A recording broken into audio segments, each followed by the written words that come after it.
श्री सुखदेव जी से इतनी कथा सुनकर राजा परीक्षित बोले, हे महात्मन, आपने सृष्टि की उत्पत्ति की कथा का संक्षेप में वर्णन किया, अब उसे मैं विस्तार पूर्वक सुनना चाहता हूँ। परीक्षित के वचन सुनकर श्री सुखदेव जी अत्यंत प्रसन्न होकर बोले, प्राचीन बहिष्ठ को प्रचेता नाम के 10 पुत्रों की प्राप्ति हुई।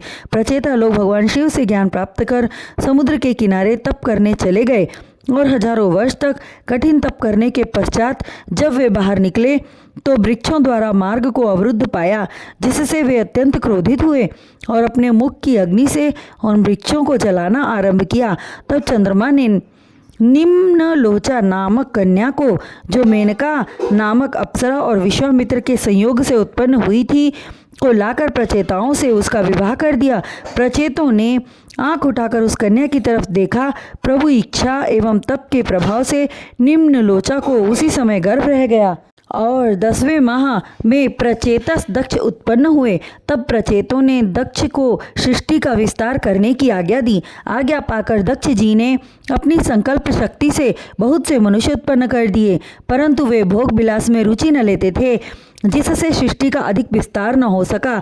तब दक्ष ने सृष्टि बढ़ाने के उद्देश्य से अघमर्षण तीर्थ में विंध्याचल के निकट पर्वत पर जाकर घोर तपस्या करते हुए हंस गुह्या स्तोत्र से श्री नारायण की स्तुति की।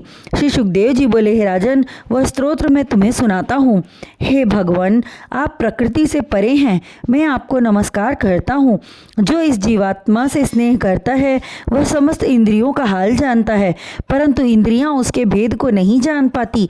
हे परमात्मा, आप सीमा रहित अनादि पुरुष हैं, जिनकी कृपा से मन, शरीर, प्राण और बुद्धि अपना कार्य करते हैं। ऋषि, मुनि एवं ज्ञानी जन जिनका ध्यान 8 प्रहर करते हैं, मैं उस अविनाशी पुरुष को प्रणाम करता हूँ। जिस प्रकार यज्ञ करने वाले 15 मंत्रों से अग्नि को उत्पन्न करते हैं, उसी प्रकार ज्ञानी पुरुष जिन्हें तत्व का ज्ञान है अपनी बुद्धि से आपको खोज लेते हैं। हे प्रभु, संपूर्ण जगत आपकी माया है। आप उत्पत्ति, स्थिरता प्रदान करने वाले तथा महाप्रलय करने वाले आप हैं। मैं आपको बारंबार प्रणाम करता हूँ। दक्ष द्वारा स्तुति करने पर श्री नारायण प्रसन्न हुए और अपने प्रिय वाहन गरुड़ पर सवार होकर चतुर्भुजी रूप में पीतांबर धारण किए हुए मंद मंद तापहारिणी चितवन से मुस्कुराते हुए नारद आदि भक्त एवं अपने पार्षदों सहित दक्ष के सन्मुख प्रकट हुए। दक्ष ने भगवान को दंडवत प्रणाम किया।